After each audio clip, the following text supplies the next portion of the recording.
واتقوا الله ويعلمكم الله.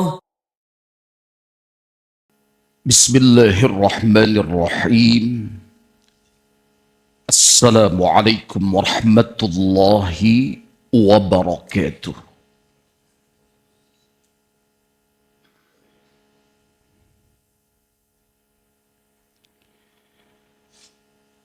الحمد لله رب العالمين،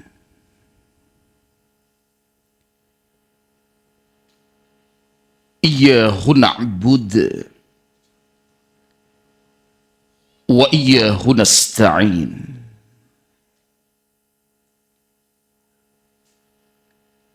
والصلاة والسلام والبركة على المبعوث رحمة للعالمين، نبينا ورسولنا وحبيبنا محمد وعلى آله وأصحابه ومن تبعهم بإحسان إلى يوم الدين.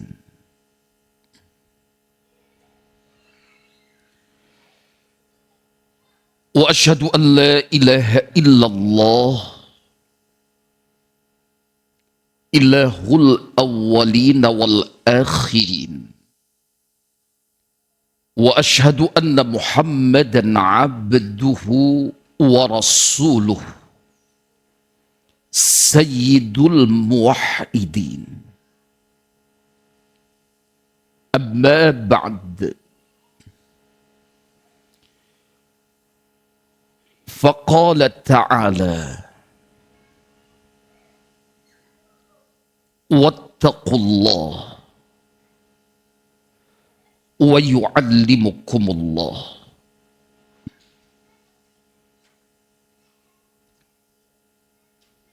Keluarga Sabarataan rahimani Allah wa iyyakum jami'an.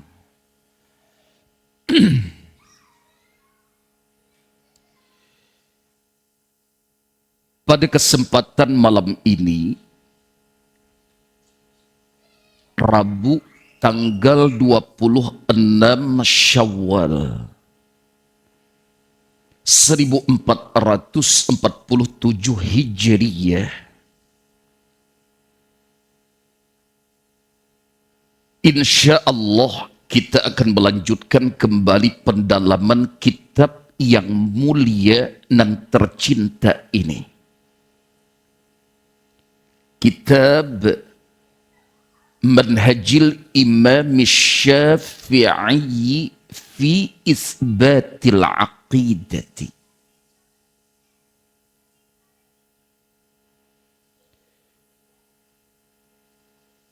Sebelum kita memasuki pembahasan pembelaan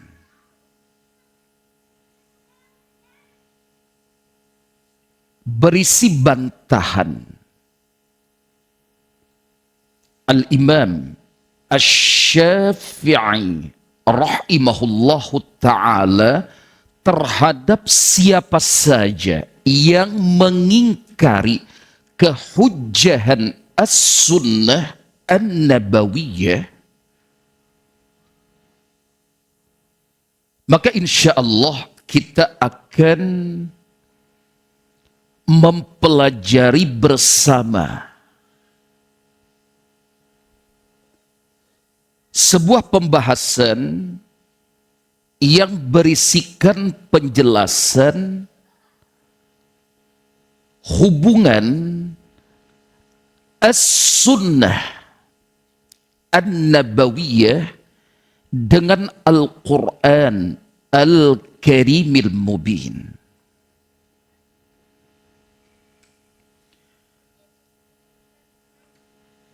Dan insya Allah pembahasan ini akan kita bawakan secara ringkas. disertai besarnya harapan semoga ia akan menjadi bahagian dari ilmu yang bermanfaat demi kebaikan kita bersama di kehidupan dunia dan terlebih di kehidupan akhirat nantinya. Hubungan as-sunnah dengan Al-Quran.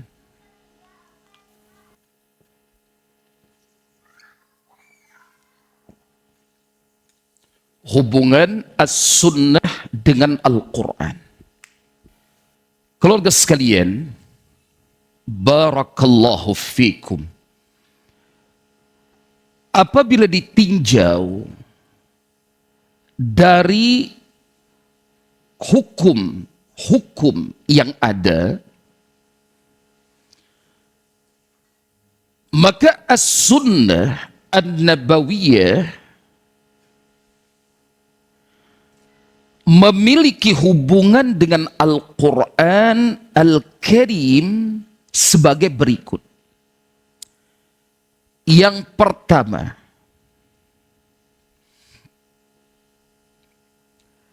as-sunnah berfungsi sebagai penguat hukum yang sudah ada di dalam Al-Quran. Kita ulangi. As-sunnah berfungsi sebagai penguat hukum yang sudah ada di dalam Al-Quran.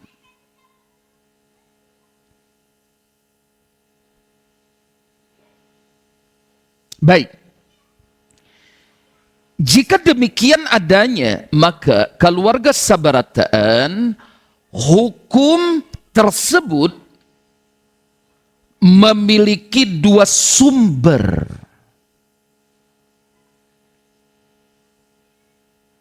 Dua sumber apa? Dua sumber penetapan hukum yang dimaksud. Baik, sumber yang pertama dari Al-Quran dan sumber yang kedua dari As-Sunnah. Bisa dipahami? Baik. Semisal di sekian banyak ayat Al-Quran, Allah Ta'ala menetapkan kewajiban bagi kita Sabarataan untuk mentauhidkan Allah. Dan jelas hukumnya fardu ain bagi setiap pribadi kita tanpa kecuali. Ya kan?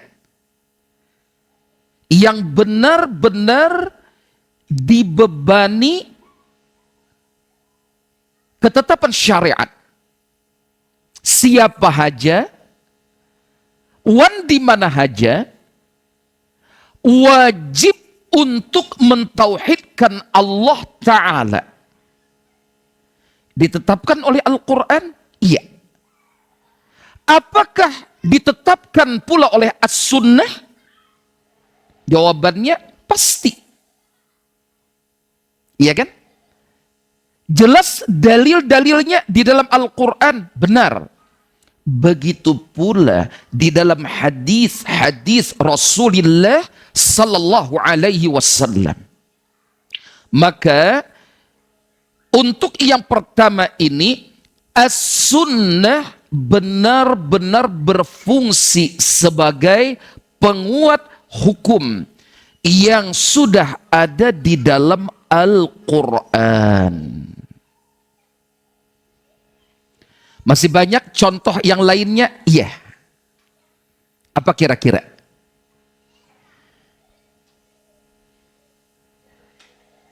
Kewajiban berbakti kepada kedua orang tua. Ada dalilnya di dalam Al-Quran? Iya. Apakah terdapat dalilnya di dalam hadis-hadis Rasulullah sallallahu alaihi wasallam, iya, benar adanya. Demikian pula tentang kewajiban untuk mendirikan salat, menunaikan zakat, berpuasa di bulan Ramadan, menunaikan ibadah haji ke Baitillah, dan yang lain-lainnya. Sekali lagi, yang pertama, as-sunnah berfungsi sebagai penguat hukum yang sudah ada, yang telah ditetapkan di mana? Di dalam Al-Quran. Baik. Yang kedua,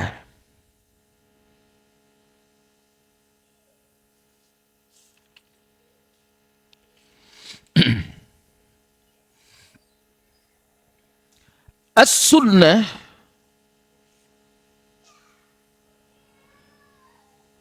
berfungsi sebagai penafsir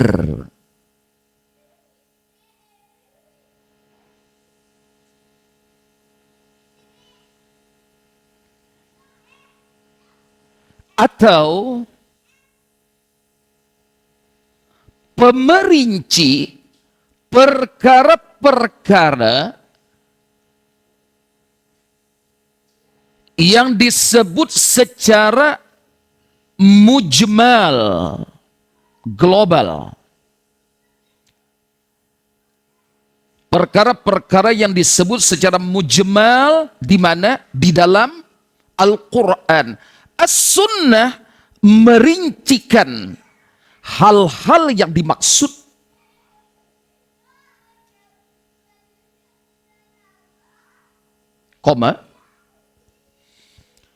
atau memberikan taqyid.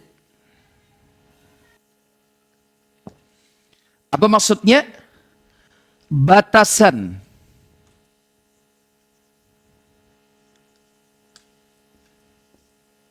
Batasan.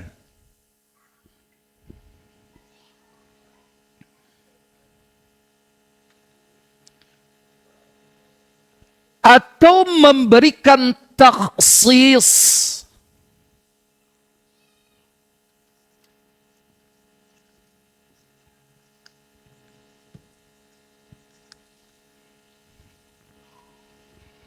Atau memberikan takhsis. Apa maksudnya? Pengkhususan.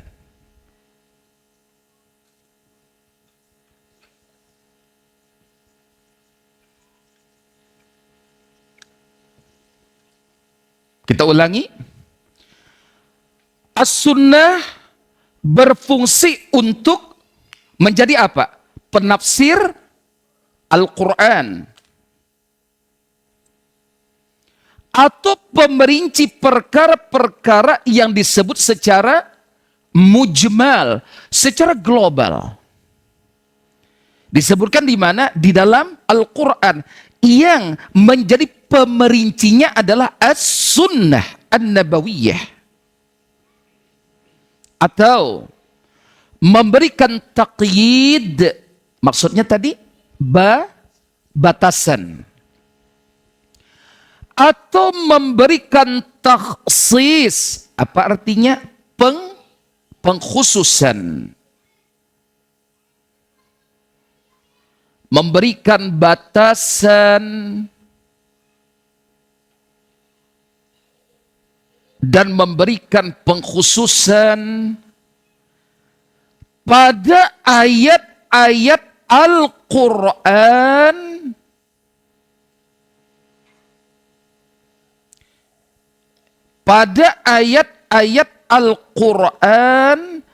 yang mutlak dan am.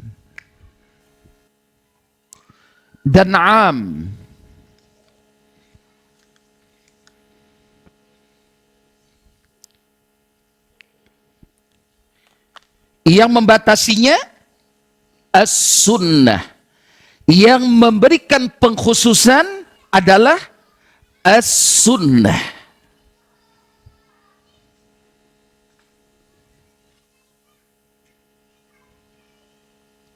Mengapa? Mengapa? Jawabannya karena tafsir, taqyid, dan takhsis. Tadi kan Al-Quran sebagai sumber hukum, di mana terkadang as-sunnah berfungsi sebagai penafsirnya. Ya kan? Nah, karena tafsir, taqyid, pembatasan, dan takhsis, pengkhususan, yang datang dari as-sunnah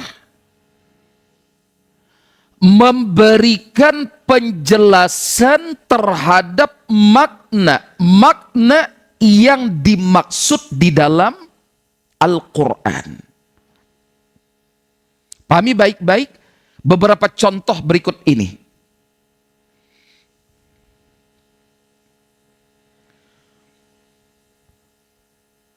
Tolong dilihat firman Allah Ta'ala di dalam surah Al-Ma'idah ayat ke-38. Wasariqu wasariqatu wasariqu wasariqatu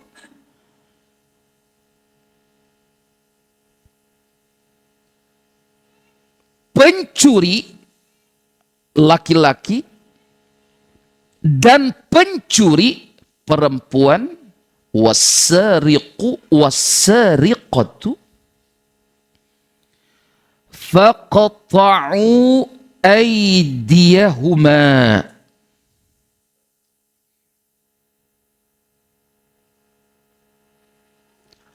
potonglah oleh kalian tangan-tangan keduanya. Pertanyaannya,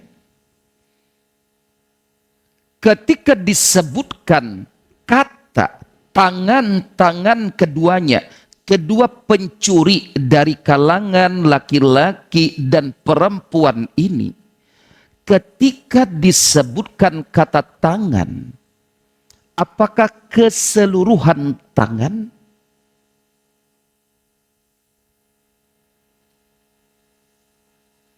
Bisa dipahami?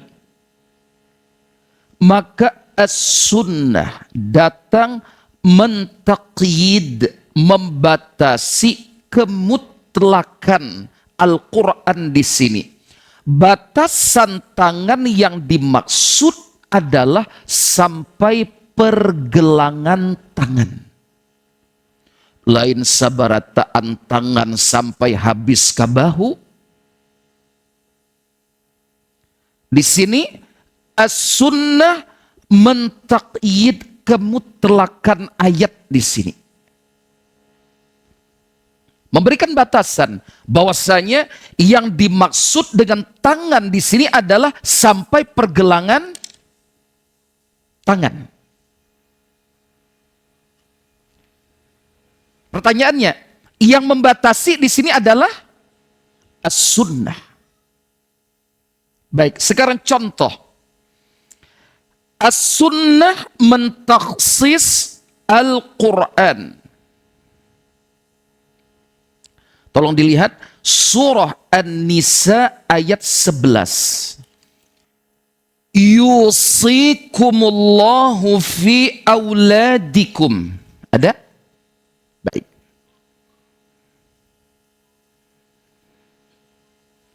Allah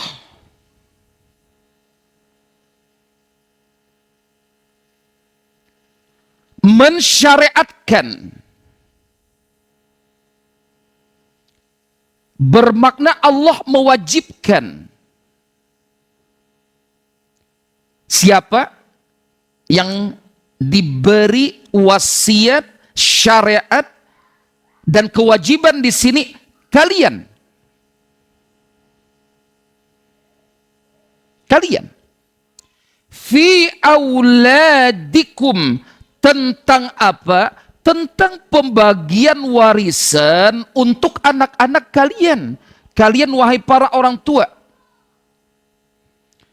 Allah mewasiatkan kepada kalian, mensyariatkan untuk kalian, mewajibkan atas kalian tentang pembagian warisan untuk anak-anak kalian, yaitu lidzakari mithlu hadzil unsayaini, bagian seorang anak laki-laki sama dengan bagian dua orang anak perempuan. Satu bagian anak laki-laki berarti untuk anak perempuan setengahnya. Lidzakari mislu hadzil unsayaini. Surah An-Nisa ayat 11. Nah, ayat ini ternyata berbicara secara umum. Lantas ditaksis oleh As-Sunnah. As-Sunnah memberikan pengkhususan sebagai berikut. Yang pertama,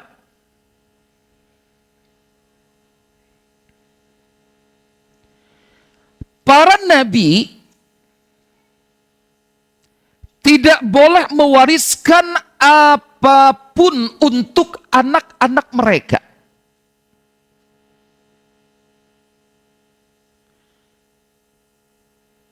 Dan apapun yang mereka tinggalkan adalah sebagai sedekah.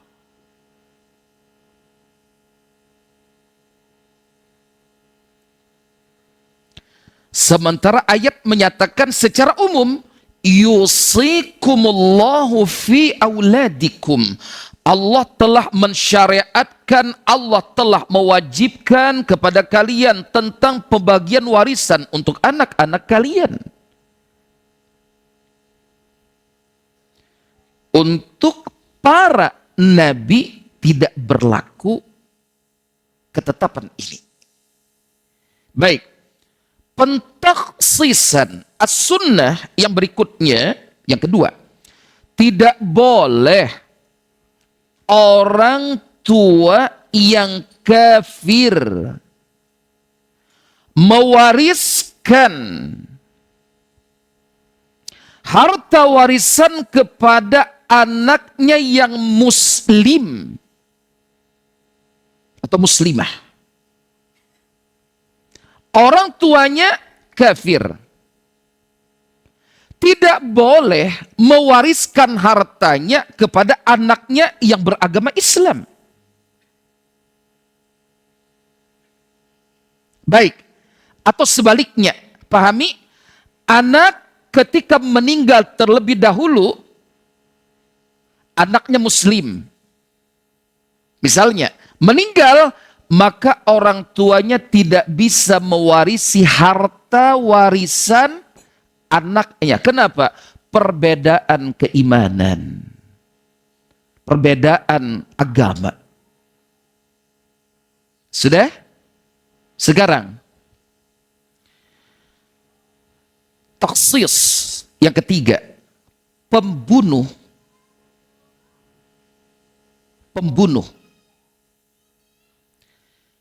tidak bisa mewarisi apa-apa.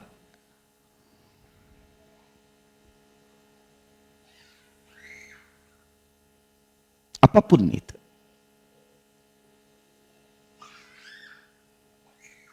Bisa dipahami?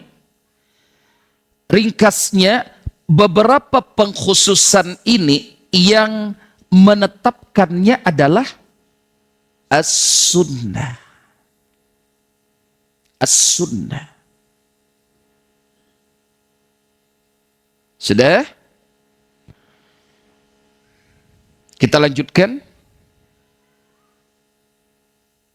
Yang ketiga, hubungan as-sunnah dengan Al-Quran.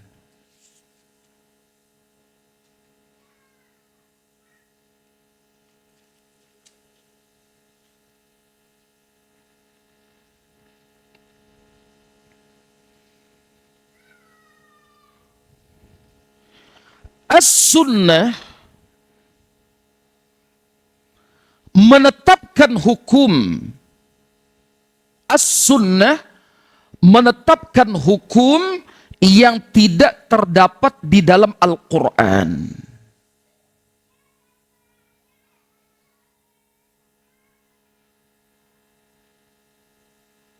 Apa contohnya? Di antaranya, keluarga sabarataan, ada kada ayat nang secara khusus lah di dalam Al-Quran.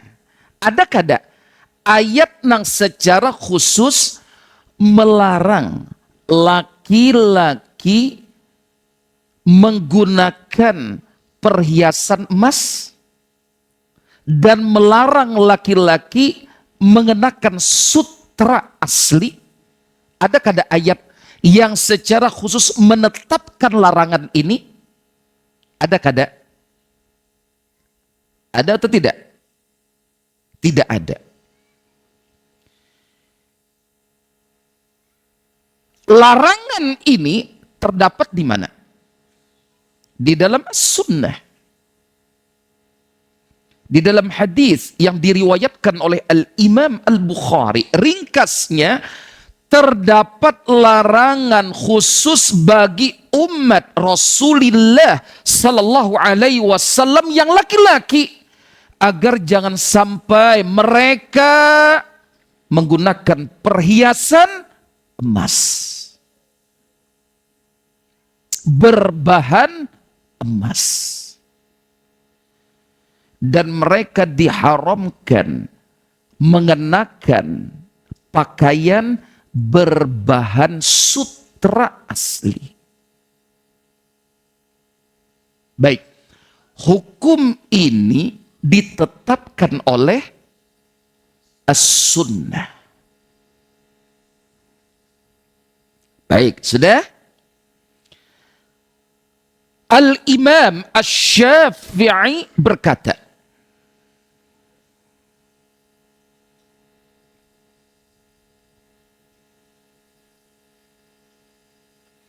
ini termaktub di dalam kitab beliau Ar-Risalah.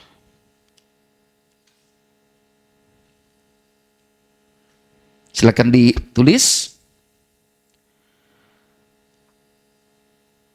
Apa-apa yang telah disunnahkan oleh Rasulullah sallallahu alaihi wasallam yang tidak terdapat di dalam kitabullah, yang tidak terdapat di dalam kitabullah Al-Quran Al-Karim Al-Mubin. Kita ulangi, apa-apa yang telah disunnahkan oleh siapa? Oleh Rasulullah sallallahu alaihi wasallam, yang tidak terdapat di dalam kitabillah Al-Quran Al-Karim Al-Mubin, maka hal itu merupakan hukum Allah juga. Maka hal itu merupakan hukum Allah juga.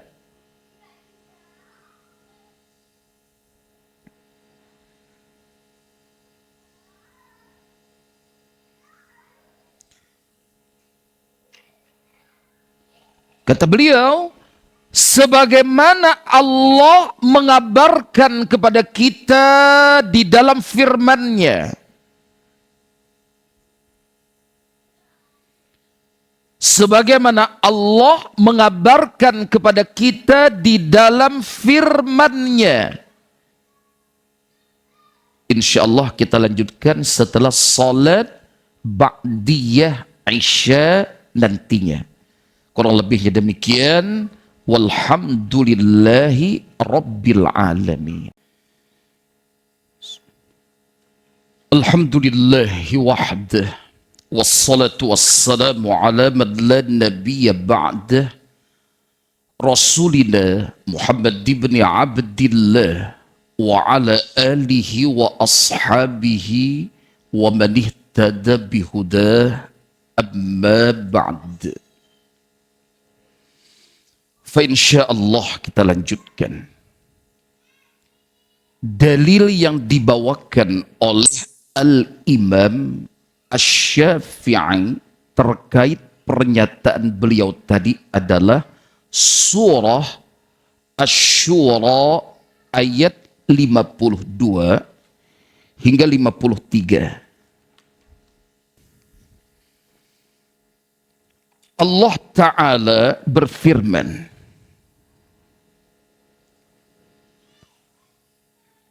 wa innaka latahdi ila siratin mustaqimin. Dan sungguh engkau, wahai Muhammad sallallahu alaihi wasallam, benar-benar membimbing manusia menuju jalan yang lurus.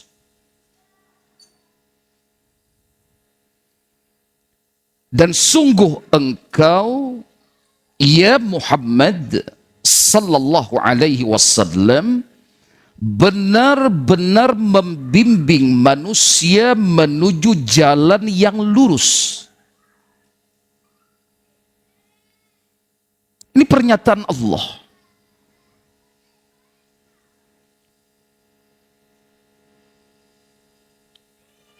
Yang menegaskan bahwasanya baginda Rasul yang paling mulia Muhammad sallallahu alaihi wasallam benar-benar diberi tugas oleh Allah untuk ini. Dan ditunaikan oleh beliau sallallahu alaihi wasallam.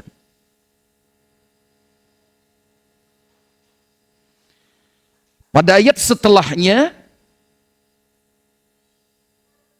Allah Ta'ala menyatakan, Siratillahi allazi lahu ma fis samawati wa ma fil ardi.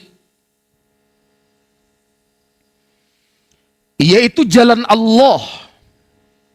Jalan Allah yang lurus tadi Allah tafsirkan, yaitu jalan Allah yang miliknya lah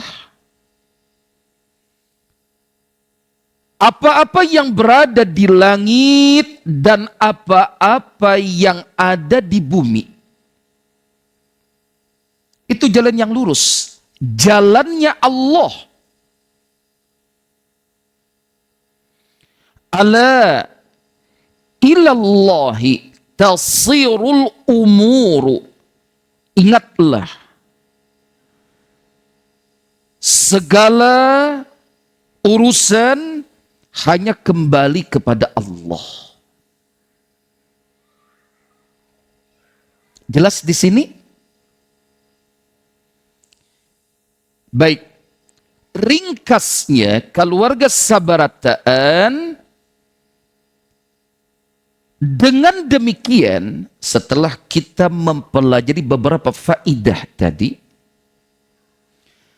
tidaklah mungkin terjadi pertentangan, kontradiksi antara Al-Quran dan As-Sunnah. Sekali lagi, tidak mungkin terjadi pertentangan antara Al-Quran dengan As-Sunnah selama-lamanya. Catatan, selama As-Sunnah yang dimaksud adalah As-Sunnah As-Sahihah. Kadang mungkin ada pertentangan. Tidaklah mungkin ada kontradiksi di antara keduanya. Dan ini wajib kita imani.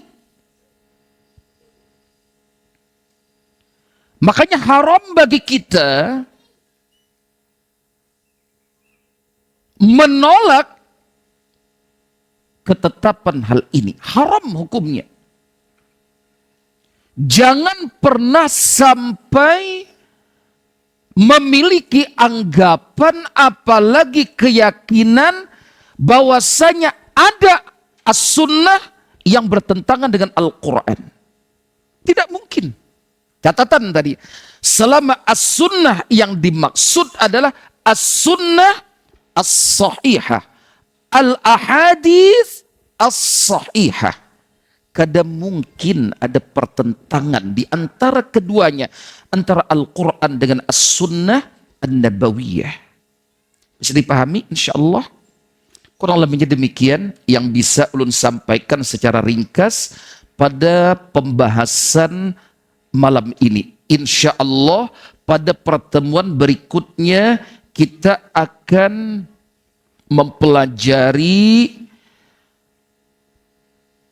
sikap yang ditampilkan oleh Al-Imam Asy-Syafi'i dalam rangka membantah dan menyampaikan pembelaan manhaj as-salaf, manhaj ahli sunnah wal jamaah untuk mengisbatkan kehujjahan as-sunnah di hadapan para penentangnya. Mereka yang mengingkari as-sunnah sebagai sumber hukum. Terlebih khusus mengingkari as-sunnah sebagai hujjah dalam mengisbatkan al-aqidah al-islamiyah. Bagaimana bantahan yang berisi pembelaan Al-Imam Asy-Syafi'i terhadap manhaj ini. Insya Allah akan kita pelajari pada pertemuan berikutnya. Salah dan khilaf saya banyak-banyak mohon maaf. Subhanakallahumma wa bihamdika asyhadu an la ilaha illa anta astaghfiruka wa atubu ilaik. Wassalamualaikum warahmatullahi wabarakatuh.